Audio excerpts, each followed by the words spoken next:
4천억 원 상당의 강남 고가 빌딩의 소유권 분쟁에 대한 보도 저희가 계속해서 전해드리고 있는 상황입니다. 지난번에 시행사의 빚을 임의로 대신 변제해 시공사가 소유권을 이전받은 것이 아니냐라는 의혹에 대해서 짚어드린 바 있었죠. 그래서 오늘은 해당 건물에 대한 공매가 진행될 때 건물은 등기상 거래를 할 수 없는 상태였다라는 지적에 대해서 한번 따져보려고 합니다. 이 사건 취재하고 있는 설석용 기자 오늘도 함께합니다. 나와 계시죠? 네, 안녕하십니까? 예. 건물이 이제 공매 처분이 될 때 등기상으로 보면 거래가 될 수 없다라는 상태였다는데 요즘 이해가 어렵잖아요. 서류상의 문제인 것 같기도 하고 설명이 좀 필요할 것 같아요. 네, 그 고층의 상가나 오피스 건물을 법률 용어상 집합 건물이라고 합니다. 여러 상가가 집합된 건물이라는 뜻 정도로 이해하시면 될 것 같은데요.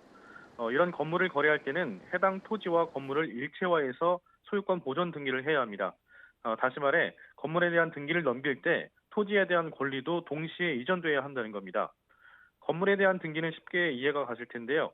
토지에 대한 권리는 대지권이라고 합니다.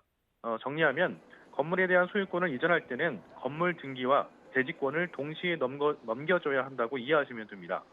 이 개념에서부터 출발을 하는데요. 빌딩 공사를 위해 시행사인 시선 RDI는 2008년 1월 30일 한국자산신탁과 3년 약정의 분양관리 신탁을 맺습니다. 분양이 잘 되도록 관리하는 게 신탁 계약의 목적인 겁니다. 신탁사의 임무인 거죠. 3년 약정이기 때문에 해당 계약은 2011년 1월 30일에 종료가 되는데요. 분양관리 신탁자로서는 자격은 일단 정지가 된 겁니다. 2011년 2월 24일 한자신이 해당 건물에 대한 소유권 보존 등기를 진행합니다.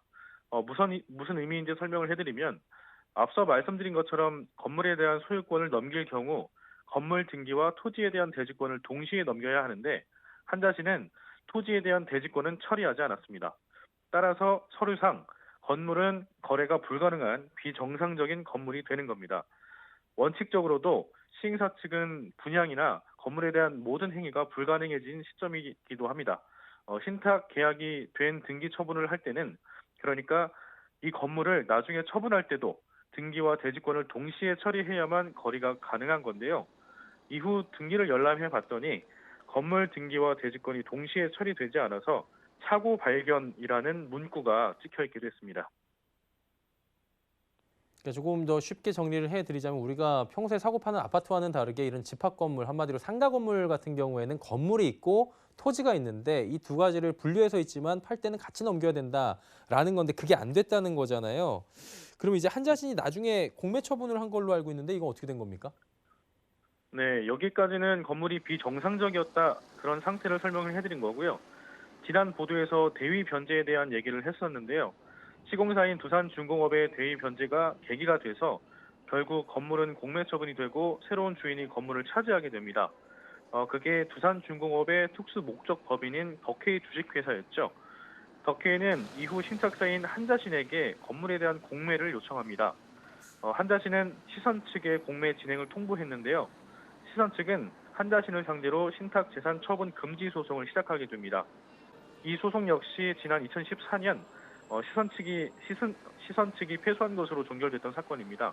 하지만 이번 재심에서는 주요 논쟁이 될 부분 중 하나로 예상됩니다. 한자신은 2011년 7월 7일부터 2013년 12월까지 5차례 공매를 진행했습니다.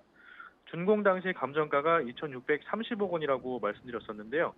5차례 공매를 진행하면서 건물가는 1,400억 원까지 떨어졌습니다. 워낙 큰 금액이기 때문에 낙찰자가 쉽게 나오지 않을 수도 있지만요. 1,000억 원 이상 떨어진 뒤에 낙찰받은 곳은 엠플러스 자산운용입니다. 지난번에 언급을 해드렸는데요. 엠플러스 자산운용과 우병우 전 청와대 민정수석과의 연결고리가 있는지 여부가 중요한 단서 중 하나라고 말씀드렸습니다. 2013년 12월 20일 한자신은 엠플러스 자산운용과 1,680억 원의 수의 계약을 체결합니다. 그러면서 첫 번째 소유권 이전은 엠플러스 쪽으로 가게 되는 겁니다. 예, 좀 복잡하긴 하네요. 그러니까 쉽게 또 생각을 해보면 건물에 대한 공매 가격이 1,000억 원을 넘게 다운해서 샀다. 이거는 굉장히 큰 성과인데 이게 보니까 엠플러스 자산운용은 군인공제회 자회사고요. 군인공제회 당시 대표를 살펴보니까 우병우 전 수석의 고향 선배였고 이후에 펀드를 만들었는데 그 펀드에 투자한 업체를 보니까 또 군인공제회, 두산중공업 측 그리고 우 전 수석 일가로 저희가 이미 익히 들어서 알고 있는 정강이다. 이렇게 정리하면 될까요? 네, 뭐 우연인지 계획이었는지는 나중에 밝혀질 테니까 일단 접어두고요. 일단 공매를 진행하는 과정을 좀 살펴보겠습니다. 시선 측 주장은 한 자신에 대한 그 신탁재산 처분 금지 소송을 하고 있는 중이었었잖아요. 그러니까 아직 대법원 확정 전이기 때문에 거래를 하면 안 됐다는 것이었다라는 주장도 펼치고 있습니다. 또 한 자신은 분양관리 신탁 3년 기한 종료 이후 담보 신탁을 또 시선 측과 체결을 했습니다. 한 자신 주장은 담보 신탁을 체결했기 때문에 건물에 대한 매각이나 공매 등 거래나 처분이 가능했다는 겁니다.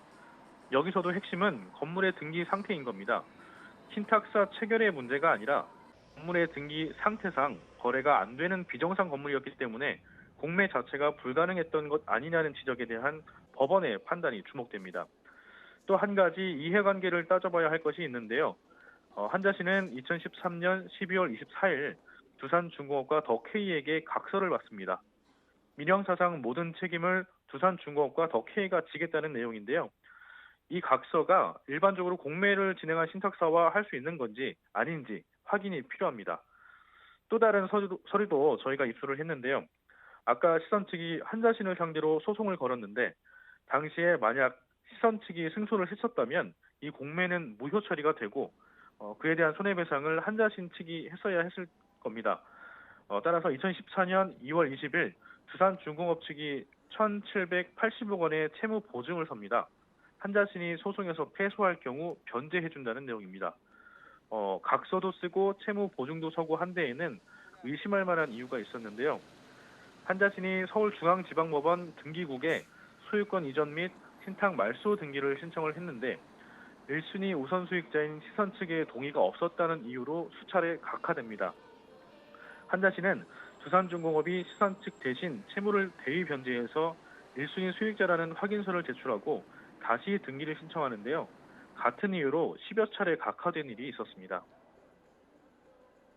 예, 소유권이 넘어가는 과정 자체도 좀 매끄럽지 못한 게 있는 것 같고요. 해당 빌딩이 거래가 안 되는 비정상 등기 상태였던 게 맞는지, 또 두산중공업 측이 한 자신에게 써준 각서, 채무 보증서 등이 또 어떠한 의미를 담고 있었던 건지 재심에서 밝혀질 내용에 관심이 모아질 수밖에 없을 것 같습니다. 부동산부의 설석용 기자와 함께했습니다. 고맙습니다. 수고하셨습니다.